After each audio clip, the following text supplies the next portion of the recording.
Hello दोस्तों, आप सभी का स्वागत है आपके अपने YouTube channel M target blue के YouTube चैनल पे। आज हम बात करने वाले हैं आरपीएफ भर्ती के बारे में। जो आप लोग बहुत जगह न्यूज देख रहे हैं कि रेलवे में जो है वह आरपीएफ के पद पे नया भर्ती 2023 जो है वह आने वाला है, आ गया, इसका ये है एलिजिबिलिटी।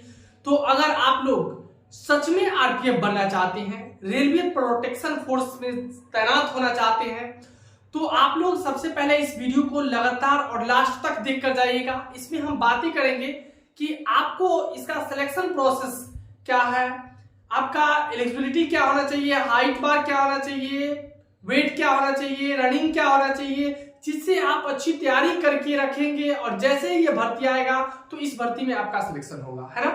तो हम इसका पूरा चर्चा इस वीडियो में करेंगे।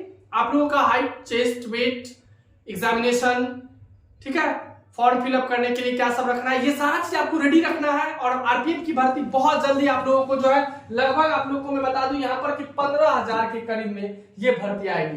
कांस्टेबल, एसआई, हर चीज का भर्ती यहाँ पे आप लोगों को देखने को मिलेगा और जिससे आप लोग ये आरपीएफ में तैनात होकर के और रेलवे की सुरक्षा करेंगे, ठीक है। तो चलिए हम बात कर लेते हैं, इसका नोटिफिकेशन देखेंगे जो अभी तक आप लोगों को किसी ने नहीं बताया होगा कि आपका सिलेक्शन कैसे होता है, कैसे आप ये 15,000 सीट रहे, 15 लाख सीट क्यों ना रहे, लेकिन आपको चाहिए सिर्फ एक सीट। कितना सीट चाहिए? सिर्फ एक सीट चाहिए, है ना। तो ये एक सीट लेने के लिए वही व्यक्ति को मिलेगा जो इतना क्राइटेरिया को पूरा करेंगे, जो क्राइटेरिया मैं आप लोग को बता रहा हूं। बस आप लोग थोड़ा सा वेट करिए, थोड़ा सा इंतजार करके और धैर्यपूर्वक इस वीडियो को देखकर जाइए। अगर आपका वेट कम है तो आप कैसे अपने वेट को बढ़ाएंगे, कैसे आपका जो अगर वेट ज्यादा है तो कम करेंगे, वही हाइट कम है तो कैसे बढ़ाएंगे, ठीक है, और ज्यादा है तो और अच्छी बात है, ठीक है। और सीना कैसे आप अपना फुलाएंगे, कैसे कमाएंगे, ये सारा चीज मैं आप लोगों को इस वीडियो के माध्यम से बताने वाला हूँ, ठीक है। फिर रनिंग कैसे करेंगे और कैसे आप लोग पढ़ाई करेंगे, क्योंकि इसके लिए आप लोगों को पहले सीबीटी एग्जाम देना पड़ता है, ठीक है। वो एग्जाम की तैयारी कैसे करेंगे वो भी मैं आप लोगों को बताऊंगा, बस आप लोग वीडियो में बने रहे। तो देखिए, जो रेलवे की तरफ से जो आरपीएफ भर्ती के लिए जो इंपॉर्टेंट इंस्ट्रक्शन है ना, इंपॉर्टेंट इंस्ट्रक्शन है जिसका हम इसमें आप लोगों को बताएंगे। आप लोग इस तरह से तैयारी कर लीजिएगा, तैयारी करके रखिए, भर्ती बहुत जल्द आ रहा है। तो ये जो एप्लीकेशन होता है वो ऑनलाइन एप्लीकेशन भरा जाता है, ठीक है, और इसका सारा है तो इतना चीज पे हम ध्यान नहीं देंगे। जो अभी हमें करना है इस भर्ती के लिए हम उस पे ध्यान देंगे, है ना। तो देखिए, आप लोग अगर आरपीएफ में भर्ती होना चाहते हैं तो आप लोग पढ़ाई करिए, क्योंकि पहले आपको जो है सबसे पहले आपको जो है वो एग्जाम देना पड़ता है ना। सीबीटी एग्जाम होता है। सीबीटी एग्जाम के बाद जो है देखिए यहाँ पे आप देख रहे होंगे कि क्या बताया गया है कि आपका सीबीटी एग्जाम होगा, कंप्यूटर बेस्ड टेस्ट, ठीक है। और ये एग्जाम जब तक आप क्वालिफाइड नहीं करिएगा, ये सीबीटी एग्जाम जब तक आप क्वालिफाइड नहीं करिएगा तब तक आपको तो फिजिकल में जाना ही नहीं है। तो फिजिकल में जाने के लिए आपको सबसे पहले सीबीटी क्वालिफाइड करना पड़ेगा। तो इसके लिए आप लोग अपना जो भी पढ़ाई वगैरह है वो सारा चीज स्टार्ट कर दीजिए। अब देखिए, हम इसके लिए देखेंगे कि हाइट वगैरह क्या सब होना चाहिए। तो हम इसी के लिए आपके लिए बहुत ज्यादा मेहनत किए हैं। और एज, हाँ, एज की बात करें तो सबसे बड़ी बात यहाँ पे होगी कि एज की, ठीक है। तो देखिए, ये रेलवे का जोन है ना, है ना। तो सारा जोन में जो है यहाँ पर भर्ती निकल करके आएगा और आप लोग माता रानी से विनती करेंगे कि आप लोगों का भर्ती यहाँ पे हो जाए। तो देखिए, ग्रुप में ए ग्रुप होगा, इसमें B group, C group, D group, E group और एफ ग्रुप। इस सभी ग्रुप में जो है वह SR railway, SWR, south eastern railway वगैरह, जो भी ईस्टर्न रेलवे या फिर जो एनएफ, आरपी, एसएफ, यानी कि ये सारा चीज टोटल जो है वो रेलवे का जोन है और कहाँ पे कितनी भर्ती आनी है वो सारा शेड्यूल यहाँ पे बताया गया है। तो मैं ये भर्ती आपको सिर्फ चाहिए एक सीट, तो मैं वो एक सीट के लिए आपको क्या करना है, पहले हम उसी पे चर्चा करने के लिए आए हैं। ज्यादा अभी हमें कुछ नहीं चाहिए कि कहाँ पे कितना भर्ती क्या आया, उसके बारे में हमें जानना नहीं है, ठीक है। तो सबसे पहले हम यहाँ पे देखिए एजुकेशनल क्वालिफिकेशन की बात कर लेते हैं, है ना, कि कौन से लोग इसके लिए एलिजिबल होंगे। कौन लोग नहीं चाहते कि हम आरपीएफ ना बने, किसी सरकारी नौकरी अच्छा नहीं लगता है। तो देखिए, एजुकेशन क्वालिफिकेशन में जो है यहाँ पे कैटेगरी और एजुकेशन क्वालिफिकेशन और एज।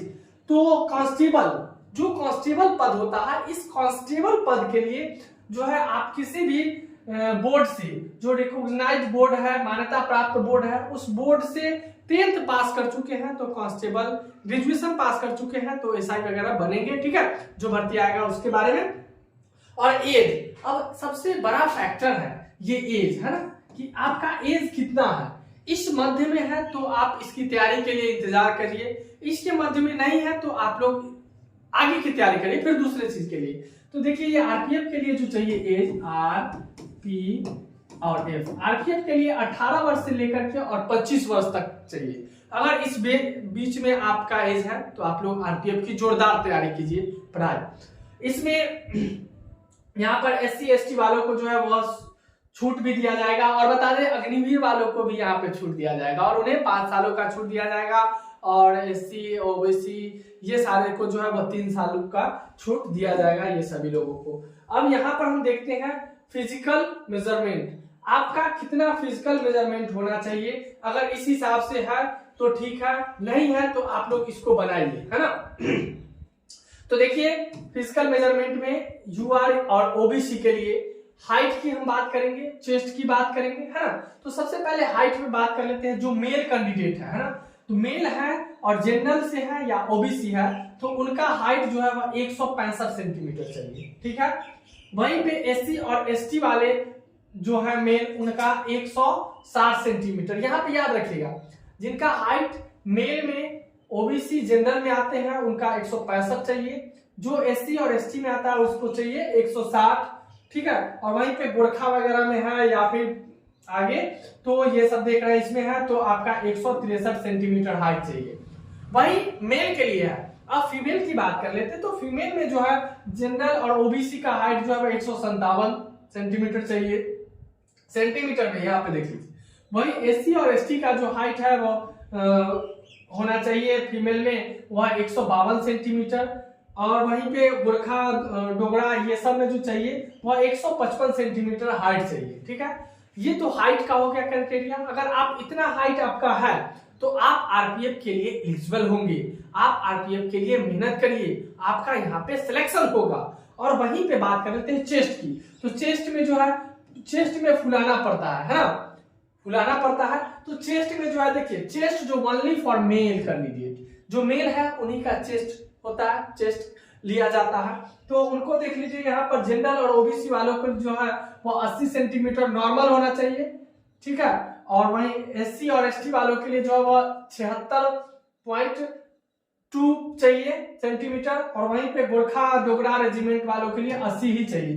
तो मिनिमम बता दें आप लोगों का 80 सेंटीमीटर नॉर्मल चेस्ट होना चाहिए इस तरह, ठीक है। और इसके बाद इसको जो है आगे फुलाना पड़ता है, बढ़ाना पड़ता है। कितना बढ़ाना पड़ता है तो 5 सेंटीमीटर और बढ़ाना पड़ता है। तो सीधा सा समझ जाइए, ओबीसी वालों का अगर 80 था तो 85 करना होगा, एससी एसटी को 76 था तो यहाँ 81 प्लस करना पड़ेगा, वही गोरखा डोगरा रेजिमेंट वाले को 85। तो अब इसको कैसे फुलाइएगा, तो नॉर्मल ये जब चेस्ट न पाएगा तो यहाँ पे 80 हो जाना चाहिए, और उसके बाद इसको फुलाना है। फुलाने के लिए एक बार हाथ ऊपर करिएगा, हम ये आप लोग को बताएंगे, और एक बार ऐसे करिए, जैसे ऐसे करिएगा ये 85 नहीं 8 सेंटीमीटर आगे बढ़ेगा, 8 सेंटीमीटर आगे बढ़ेगा, ठीक है। और ये कैसे बढ़ेगा मैं आप लोग को बता दूंगा, ठीक है।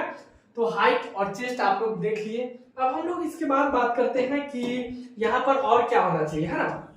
तो यहाँ पे देखिए कि ये देखिए ये एससी एसटी कैंडिडेट को जो है वो 5 सालों का छूट दिया जाएगा, ओबीसी वालों को 3 सालों का छूट दिया जाएगा। तो यानी कि 18 से 30 वर्ष तक के लोग, और अग्निवीर वालों को भी यहाँ पे 5 सालों का छूट दिया जाएगा। आगे नोटिफिकेशन के हिसाब से हम लोग बातें करेंगे, है ना। और वहीं पे अब हम लोग देखते हैं कि रनिंग वगैरह क्या है, इसके लिए रनिंग कितना करना पड़ेगा, किस कैंडिडेट को कितना तैयारी कर। ये देखिए ये जो आरपीएफ का फॉर्म आएगा तो इस फॉर्म के लिए आपको जो पेमेंट करना है ना, वो पेमेंट की बात करें तो देखिए यहाँ पर पेमेंट में 500 रुपया लगेगा जनरल वालों का और ओबीसी वालों का, और वहीं एससी और एसटी वालों को जो है यहाँ पर 250 रुपया आप लोगों को पेमेंट करना पड़ेगा। फीमेल कैंडिडेट को भी 250 रुपया पेमेंट करना पड़ता है, और एग्जामिनेशन के बाद आपका पेमेंट ये रिटर्न हो जाता है। वहीं इसके बाद हम बात कर लेते हैं, देखिए मोड ऑफ पेमेंट, आप ऑनलाइन पेमेंट वगैरह कर सकते हैं, तो ये कोई बड़ी बात नहीं है, हम लोग इस पे ज्यादा ध्यान नहीं देंगे। तो अगर आप लोग आरपीएफ बनना चाहते हैं तो इस वीडियो को पूरा देख कर जाइए, तब अगर देख लेते हैं तो आपको कहीं भी भटकने की जरूरत नहीं पड़ेगा कि आरपीएफ हमें बनना है और भाई हमको ये हो गया वो हो गया। देखिए फिजिकल एफिशिएंसी टेस्ट पीईटी और उसके बाद डीबी होता है। तो देखिए सिलेक्शन प्रोसेस में यहाँ पर देख लीजिए आपको क्या क्या करना पड़ता है। लोग पूछते हैं कि आरपीएफ में हमें क्या क्या किन किन चरणों से गुजरना पड़ता है। तो देखिए सबसे पहले कंप्यूटर बेस्ड टेस्ट होगा सीबीटी, उसके बाद फिजिकल एफिशिएंसी टेस्ट होगा पीईटी, उसके बाद जो होगा फिजिकल मेजरमेंट टेस्ट होगा पीएमटी, और उसके बाद डीबी होगा डॉक्यूमेंट वेरिफिकेशन। इतना चीज होने के बाद आपका जो है यहाँ पे सिलेक्शन हो जाता है। और इसमें क्या सब पढ़ना है मैं आगे इसका सिलेबस बना के बता दूंगा, क्योंकि इसमें अगर बातें करते हैं तो वीडियो बहुत ज्यादा लंबा हो जाएगा, है ना। अब यहाँ पर देखिए कि हम थोड़ा सा बता देते हैं कि एग्जाम जो होता है आपका, वो एग्जाम टोटल ड्यूरेशन जो होता है वो 90 मिनट का एग्जाम होता है, जिसमें 120 क्वेश्चन पूछा जाता है। क्वेश्चन टाइप एंड सिलेबस जो है हम आगे बता देंगे, बस याद रखिए कि 90 मिनट का टाइम होता है, 120 क्वेश्चन यहाँ से पूछा जाता है। और जनरल अवेयरनेस होता है 50 मार्क्स का, वो आगे इस तरह सिलेबस में हम इसकी बातें करेंगे, ठीक है। अब यहाँ पर देखिए सबसे बड़ी बात ये है ना, यहाँ पर आप लोग को समझने वाली बात है। देखिए मेल कैंडिडेट के लिए आरपीएफ में जो है वह 1600 मीटर का रनिंग लगाना पड़ता है, जो कि टाइम दिया जाता है 5 मिनट 45 सेकेंड में आपको 1600 मीटर का रनिंग पूरा करना पड़ता है मेल कैंडिडेट के लिए, ठीक है। और वहीं पे मेल कैंडिडेट के लिए लॉन्ग जंप जो है वह 14 फीट कूदना पड़ता है। लॉन्ग जंप है ना, हाई जंप इसको बोलते हैं। लॉन्ग जंप जो है इनको 14 सेंटीमीटर 14 फीट कूदना पड़ता है। और हाई जंप जो है, हाई जंप ऐसे है ना, ऊपर के ऐसे, तो हाई जंप जो है 4 फीट कूदना होता है मेल कैंडिडेट को, और लॉन्ग जंप मेल कैंडिडेट को 14 फीट कूदना होता है।